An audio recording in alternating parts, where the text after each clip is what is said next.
In this video, we're going to introduce the idea of reflection and refraction with light. Now, I'm going to just start talking about light, but remember, light is just a range of frequencies for electromagnetic waves in general.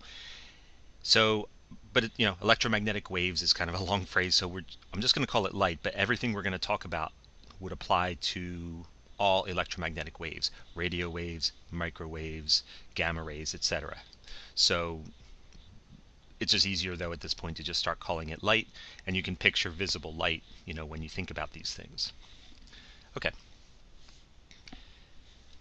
Reflection and refraction are macroscopic phenomenon, meaning we can experience them without getting into microscopic details. And although we've talked about how light is really a wave, we don't have to, for what we're about to talk about, we don't have to concentrate on the wave nature of light. And so what we'll do instead is talk about light as rays, a ray of light. So if there is a source of light, then we will just picture beams or rays of light coming off in all directions. And so our model for this, our view of this, is just kind of a straight line. And again, really, if you were to zoom in, these are really waves. But for reflection and refraction, we won't talk about the wave nature, so we don't have to draw our pictures that way, and we don't have to think about it that way, at least temporarily. We'll just think of straight lines, a little ray of light. Of course, if we have maybe, say, like a laser beam, then the ray of light will just be a straight line.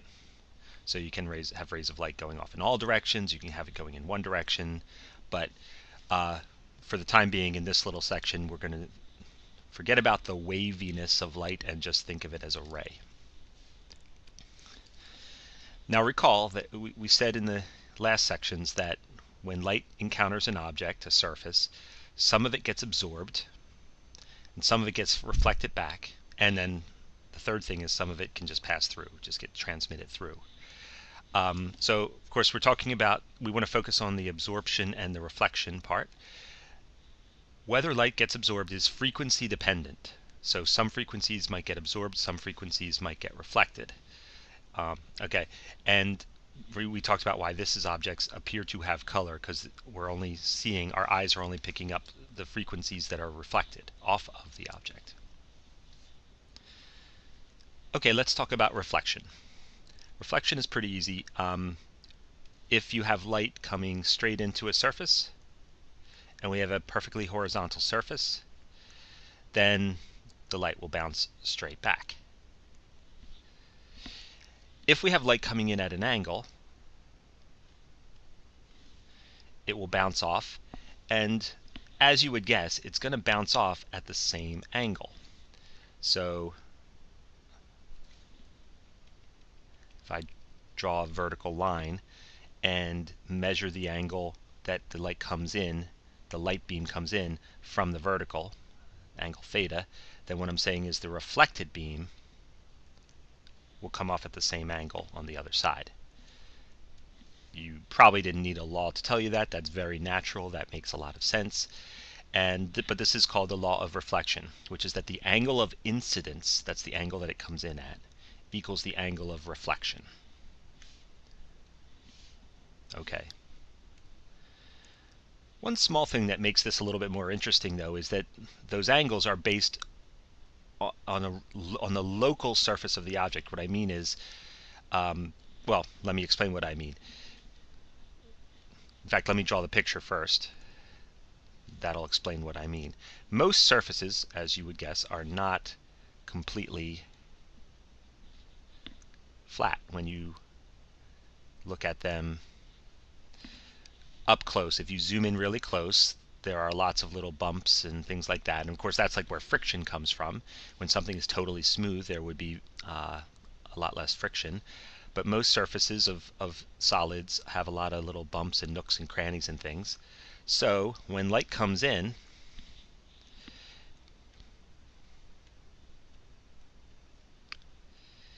What really matters is the angle of the spot we're exactly hitting. So maybe that spot hits a spot and it kind of bounces off this way. Maybe this one comes in and hits a little upward thing, so it kind of bounces off this way. This one comes in and hits that way. Each ray is individually following the law of reflection, but it's just that its angle of incidence is based on exactly the way that the surface is situated right where it hits, right? So you end up with the reflected rays going in lots of different directions. So this is called diffuse reflection. Most surfaces are rough, and so when light hits them, the rays actually reflect in all kinds of different directions. So that's actually good, that's useful. That's why when you're in a room with a light on, you can see everything because the light is, for most of the room, the light that's bouncing off the walls, if those were perfectly smooth, they would not be reflected back to your eyes because they'd be following the law of reflection. But because most things in the room that you're in are rough, you have light sort of shooting in all directions, this diffuse reflection, and in particular, some of it's going to your eyes. If you were in a room where the walls and everything in it were perfectly smooth, it would be a really weird experience because you would only be able to see light coming back from certain spots that were just right where the geometry is such that the light's coming right back into your eyes. So we really rely on diffuse reflection. Specular reflection is when you have a perfectly smooth surface, and that's when everything bounces pretty much the same way. So a mirror is made to be really, really, really smooth, and so a mirror is specular reflection. If you were in a room where everything was super smooth, it would be like being in a room with mirrors. So it would be a very strange situation. Okay. We've been ignoring the light that passes through, but I want to talk about that now. So light passes through, and in fact, some objects, which we call transparent objects, most of the light is transmitted through, like glass or water. Most of the light gets transmitted through. A little gets absorbed, a little bit gets reflected, right? There's a reflection off of a window or off of water, but most of it is transmitted through.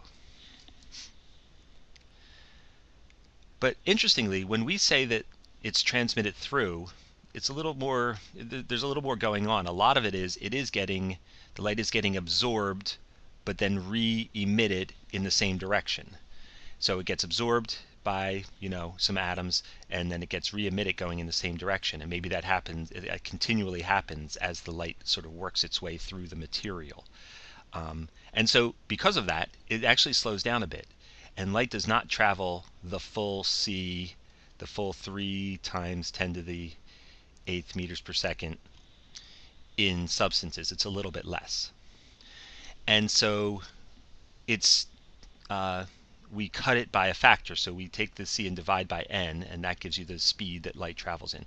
And the n is different for different substances. And this can be worked out experimentally. You can just see and measure with some experiments how fast light travels in a substance. So in empty space, that's just a 1. So empty space has an n of 1. But for anything that is an empty space, n will be bigger than 1. Therefore, you're dividing by something bigger than 1. You're getting a smaller speed. So water is 1.333. Something like clear diamond, is 2.419, so a bigger one.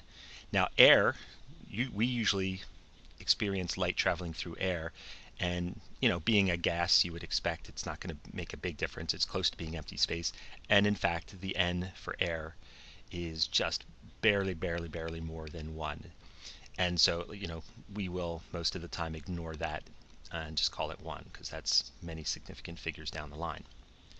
This n is called the index of refraction. I haven't mentioned refraction yet, but this n shows up there too. So the name for this n is the index of refraction, and we will be explaining that very shortly. And again, I've already said this, but it's in the notes. The reason why light travels slower is that the waves actually are absorbed but then re-emitted by the atoms, and that just slows it down a bit. Now, this brings up an interesting point, right? Because we have this very, very, very important relationship between the speed of a wave, the frequency of the wave, and the wavelength of a wave, right? For any wave, and light is included in this, right? So if the v is getting smaller, then either the f or the lambda or both must be getting smaller, right? So what's the deal there? So it turns out that the frequency does not change. So if this is what it, so yeah, in empty space, of course v is c, it's the full 3 times 10 to the 8th. But if you're in a substance, if the light is traveling through a substance, we saw on the previous page that the c gets smaller, and it turns out that, as I said, the frequency does not get smaller. How often the wave goes up and down does not get smaller. That stays the same, but the wavelength is what gets smaller. So if we divide it by n on this side, we must be dividing by n on this side, and it's just which one is it, or is it a mixture of both? It turns out it's just the wavelength. The wavelength gets cut by a factor of n. So light's frequency does not change in substances, but its wavelength does. So that's an important fact that I would like you to know. The speed of the light gets lower, the wavelength of the light gets shorter, the frequency stays the same. And that way we still have v equals f lambda being true as it has to be. Okay. So I think we'll stop there with this. The next topic will be refraction, how light refracts, which means that it bends when it goes from one substance to another, or from empty space to a substance. The light actually bends. So that'll be the next thing, but we'll do that in class.